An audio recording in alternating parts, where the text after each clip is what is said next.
There comes a moment, often quietly, when a man begins to feel a shift. It doesn't usually announce itself with fireworks or alarms. No, it's subtler than that. A slower rise in the morning, a longer pause before desire awakens, a vague sense that something essential isn't gone, but has gone quiet. And if you're over 55, you might know exactly what I mean. It's not about performance in the way magazines scream about it. It's deeper. It's about connection, vitality, that quiet hum of energy and purpose that once felt effortless. And when that fades, even slightly, it can make the world seem more distant, like you're watching your own life from behind a window. I've spoken to hundreds of men who describe the same sensation in different words. I don't feel like myself anymore. It's not depression, doc. I just feel like a dimmer switch has been turned down. And most of them have tried something.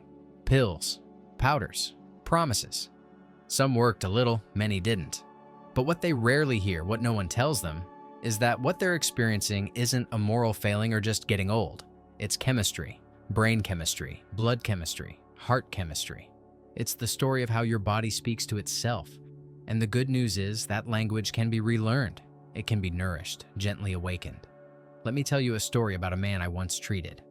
James, 63, retired civil engineer, kept his tools in immaculate order, fixed anything in the house that broke, but couldn't quite fix what was slipping inside him. His words, not mine. He came in one afternoon and sat in my office like he was confessing something shameful. Said he didn't know what was happening. His drive was lower, his mind foggier. He was still in love with his wife, deeply, but hadn't reached for her in weeks. And worse, he'd stopped wanting to. "It's like the pilot light is still there," he said, "but the fire won't catch." That image stayed with me. The pilot light's still there. And it's true. For most men, that spark hasn't gone out. It's just waiting for oxygen, waiting to be fed.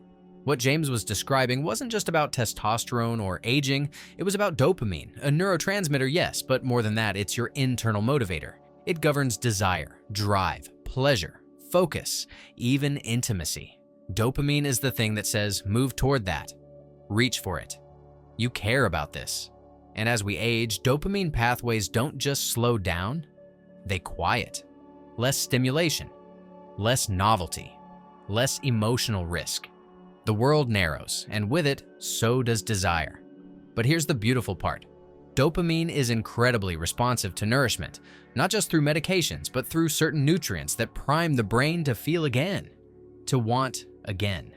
That's where today's focus comes in. Not a pill, not a product, but a food. A humble one, really. One that sits in kitchen cabinets without much fanfare. But inside, it carries the building blocks of emotional and physical revival. Walnuts. I can almost hear the skepticism. Walnuts? Really? And I understand. You've been sold a lot of empty miracles over the years, but this isn't a miracle. It's biology. See, walnuts are rich in omega-3 fatty acids, particularly alpha-linolenic acid, or ALA. Your brain is over 60% fat, and it depends on omega-3s to build healthy neural membranes. But ALA does more than maintain structure. It actively supports dopamine transmission. It strengthens the very channels that carry signals of desire and pleasure from one part of the brain to another. More importantly, walnuts improve blood flow, not just to your heart, but to your brain, and yes, to the parts of you that respond to intimacy. They increase nitric oxide production, which helps blood vessels dilate and remain elastic. That alone can have an enormous effect on male function. I'm not just talking about erections, though yes, improved circulation helps there too, but about energy, mental sharpness, the ability to stay present and engaged. When I suggested James add a simple handful of walnuts to his morning ritual, I wasn't expecting it to change his life, but I knew it would help. What I didn't expect was the shift he described a few weeks later. "I started waking up ready," he said with a wry smile, "not just physically, mentally, like something had turned back on." It wasn't magic, it was the cumulative effect of feeding a starved system the fuel it had been craving. Every walnut he ate was a signal to his body. I still care. I'm still listening. I want to feel again. And it wasn't just walnuts.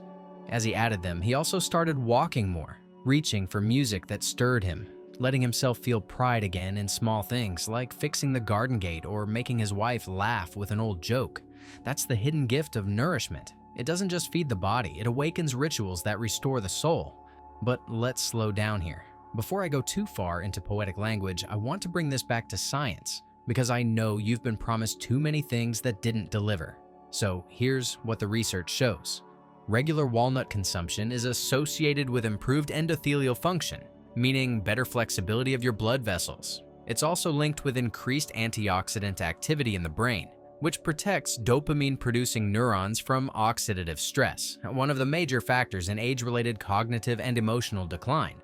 Walnuts also contain L-arginine, a precursor to nitric oxide, which supports the vascular system and contributes to sustained energy and function. And crucially, they provide magnesium, folate, and vitamin B6, all of which play a role in hormone balance and neurotransmitter production. So this isn't a stretch. It's a support system. One your body understands, because it evolved with it. Long before pills, before labs, men nourished their virility through what they gathered, what they grew, and what they chose each day to feed themselves and their families. There's something deeply masculine, even noble, about choosing to care for yourself without fanfare, to say quietly, I am still here, and I still matter. That's what this ritual is about. Not trying to become 25 again, but becoming fully present at 65, or 70, or 80. Reclaiming the parts of you that are not broken, just underfed. When I look at the older men I treat, I don't see weakness. I see wisdom wrapped in a body that's asking for attention. Not in a desperate way, but in a patient, grounded way. Your body will still respond. It wants to. You just have to give it what it needs, consistently, gently, without expecting fireworks on day one. James didn't become a different man overnight, but he became more himself. He started sleeping better, started making coffee for his wife before she got out of bed, started feeling the warmth of her hand again, not as routine, but as something electric. And yes, his function returned, not with the force of youth, but with the richness of emotional presence, with the kind of intimacy that isn't performative, but deeply connective. That's the gift of doing this work. Not for vanity, not for show, but for the quiet dignity of reclaiming what matters to you. And if you've been feeling like something's missing, I want you to know, it's not gone. It's simply waiting. Waiting for your care.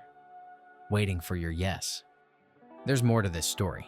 More about how to combine this ritual with movement, light, and mindset, but I'll share that in a moment. For now, I want to leave you with a simple invitation. Tomorrow morning, when you reach for your coffee or tea, add a small handful of walnuts, not as a chore, but as a signal, a statement to your brain, your body, and the parts of you that still burn quietly beneath the surface. I'm coming back. James began with walnuts, yes, but that was just the opening of a deeper transformation. Because when one part of you begins to reawaken, the others don't want to be left behind. A body that starts to feel again wants to move. A mind that starts to hope again begins to plan. And it's in those small daily shifts that the old rhythms return, not always as they were, but as something wiser, more grounded, more real. The next step we introduced was movement. Not intense exercise, not boot camps, or anything that involved spandex or sprinting, but something much simpler and far more sustainable, walking. Specifically 20 minutes outside in the early part of the day. That first light, what we call morning sun, hits your eyes and sends a powerful message to your brain. It's time to reset, time to balance your circadian rhythm, time to produce serotonin, the precursor to melatonin and dopamine. It wakes up your internal chemistry like a symphony tuning up for performance. And walking in that light?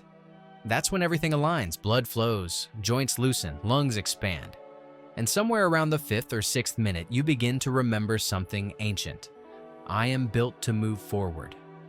I once asked James to describe how he felt after those walks.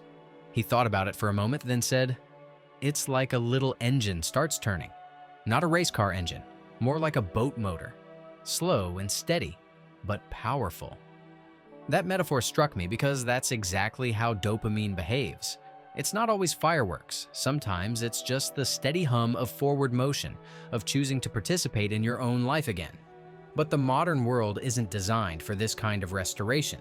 It rewards urgency, distraction, overstimulation, screens instead of sunsets, notifications instead of stillness. So many men I speak with spend their days reacting to emails, to news, to family needs, and by evening, they're drained. Not because they did too much, but because nothing they did fed their core. Their nervous system never got to rest. Their mind never got to settle into presence. And their body, waiting quietly, never received the signal. You're safe to open again. That's why one of the most overlooked aspects of male vitality is not just what you do, but what you stop doing. We introduced a small evening ritual into James's routine. 1 hour before bed, all screens off. No TV, no phone. Just low lights, soft music, and a magnesium-rich drink. Warm water with a teaspoon of cacao, a sprinkle of cinnamon, and a pinch of sea salt. Simple, ancient ingredients that soothe the nervous system, lower cortisol, and help melatonin rise naturally. He told me after 2 weeks of doing this, he started dreaming again. Not vague, restless fragments, but real, vivid dreams. That's a sign of true restoration. The kind that touches not just your body, but your inner life. Sleep is not passive. It's when your body repairs, your brain processes emotion, your hormones regulate. Without deep sleep, testosterone levels fall, dopamine receptors dull, and even your heart begins to work harder than it should. But when you protect your sleep, like a craftsman protecting his tools, you wake up ready. And not just ready for the day, but ready to feel again. That's where intimacy lives. Not in performance, but in presence. I want to pause here and speak to something quietly powerful. The role of confidence. Not bravado, not the loud kind, but the quiet, embodied confidence that comes from knowing your body is working with you, not against you. James said that once the walnuts and the walks and the sleep started to stack up, he noticed he was looking people in the eye more, smiling more easily, holding his posture differently. His wife noticed too. "You've got your spark back," she told him one night over dinner. That spark wasn't about appearance. It was about alignment. His physiology and his psychology were finally on the same team again. And that's when we added the last layer, the emotional piece, because all the nutrients in the world can't reach a heart that's armored. And many men, without even realizing it, build emotional armor as the years go on. Disappointments, losses, the weight of responsibility, they don't get processed, they get buried. And what's buried turns into tension, shutdown, numbness. You don't even realize it's happened until someone touches your hand and you flinch. Not from pain, but from unfamiliarity. James had done this too. He wasn't closed off exactly, just quiet, measured, careful with how much he let himself feel.